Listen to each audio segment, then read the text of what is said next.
অবশ্যই বিল্ডিং এ আগত লোড সম্পর্কে অবগত হতে হয়, যেসব লোডগুলো অবশ্যই হিসাব করা উচিত।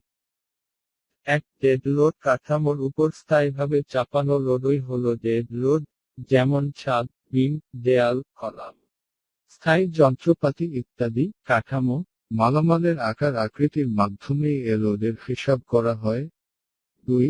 লাইভ লোড কাঠামোর উপর অস্থায়ীভাবে চাপানো লোডই হলো সচল লোড, যেমন লোকজন, আসবাবপত্র, যন্ত্রপাতি ইত্যাদি।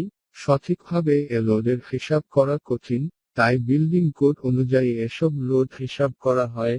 3. উইন্ড লোড কাঠামোর বাইরের পৃষ্ঠে ঝড়, বাতাস ইত্যাদির কারণে উদ্ভূত লোডই উইন্ড লোড। কাঠামোর যেদিকে বাতাস লাগে, সেদিকে ভিত্তির উপর চাপ কমে যায় এবং অপরদিকে চাপ বেড়ে যায়। এ লোডও বিল্ডিং কোড অনুযায়ী হিসাব করা হয়। 4. মাটির চাপ কাঠামোর উপর মাটি কর্তৃক প্রদত্ত চাপকেই মাটির চাপ বলে। রজানকিনের সূত্র অনুযায়ী এ চাপ হিসাব করা হয়। 5. পানির চাপ যখন কোনো ভিত্তি পানিতলের নিচে অবস্থিত থাকে, তখন পানি ওই ভিত্তিকে আনুভূমিক ও ঊর্ধ্বমুখী চাপ প্রয়োগ করে, এটাই পানির চাপ। 6. ভূকম্পন লোড ভূকম্পনজনিত কারণে সৃষ্ট বল সাধারণত ভিত্তিতে উল্লম্ব নিচের দিকে বা মোচড়ানোভাবে যে কোন দিকে কাজ করে।